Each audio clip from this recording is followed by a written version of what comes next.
What's going on YouTube, and welcome back here to another day here touring the parks. And today we are back in Epcot and we are going to be exploring Mission Space. So Mission Space is an attraction, apologies for that, an attraction that has been open in Epcot in Future World since 2003.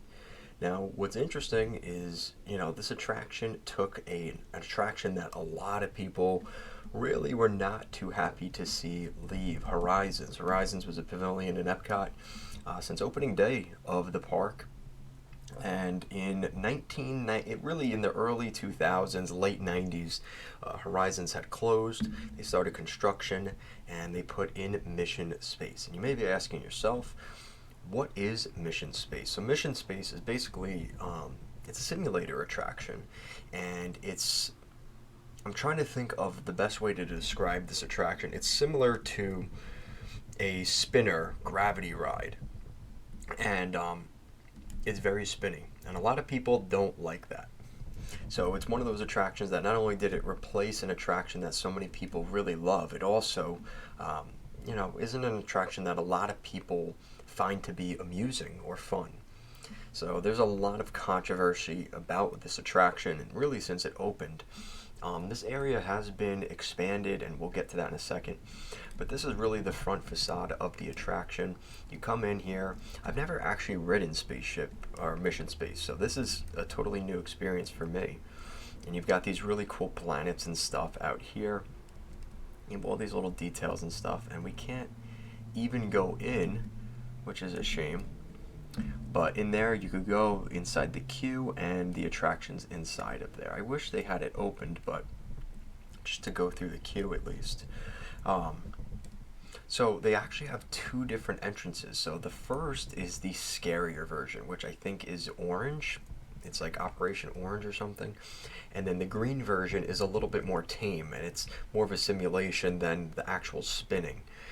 This attraction was opened on August 15th of 2003, and it was called Mars Mission. And then eventually it turned into the Earth Mission in August of 2017. Now, what's interesting about this space simulator, it costed $100 million when it opened in the park in 2003. This attraction currently resides in the World Discovery section of Epcot, and like I said, used to be Future World West, where Ellen's Energy Adventure used to be, the Wonders of Life, and of course, the space area, Mission Space.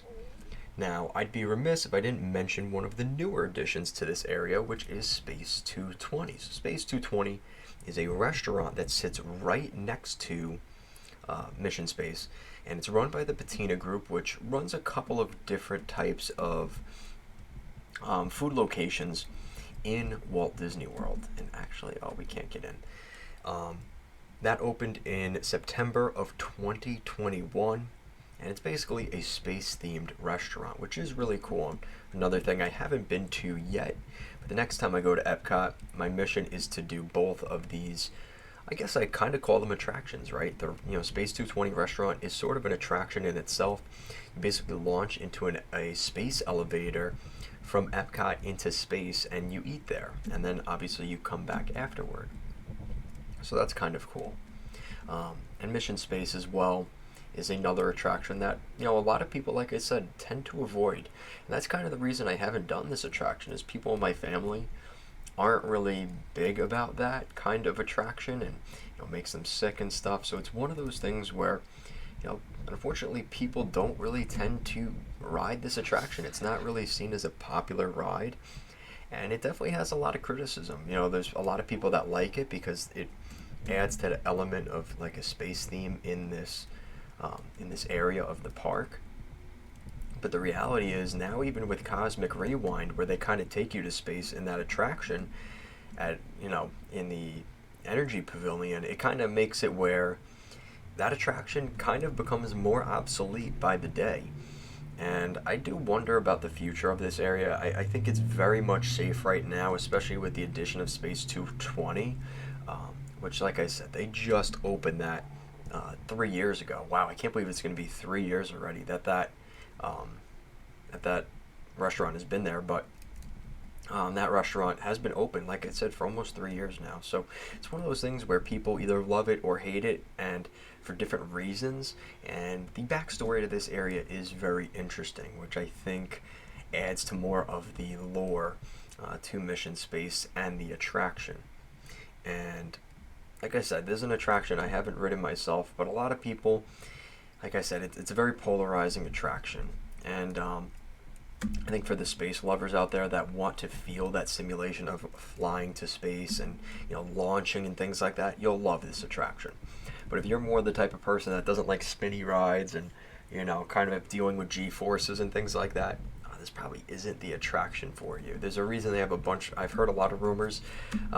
They have a lot of garbage cans at the end of this attraction because of people not being able to necessarily come back to the world in the best form that they came into the attraction with. So it's one of those things where a really good attraction was here, like Horizons, that a lot of people love.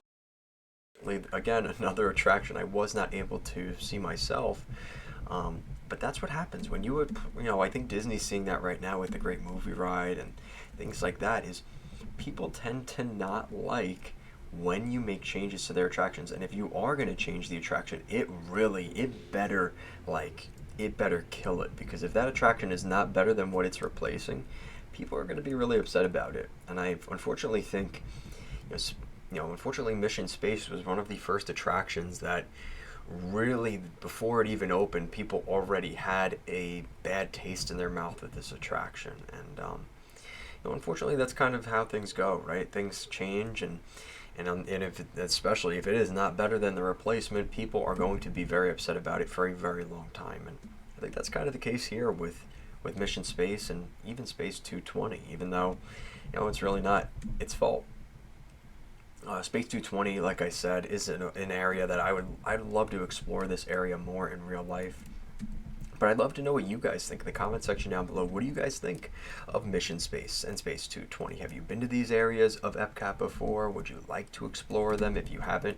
I think it's an interesting concept, but I just think, it's not executed well. And, to be honest with you, I think a lot of people there's a certain amount of resentment, like attractions that just really never get a fair shake. And this is probably toward the top of that list as well. Thank you so much for watching today, guys. Make sure to like, comment, share, and subscribe to the channel for more videos just like this one. Thank you so much for watching, and I'll see you again next time.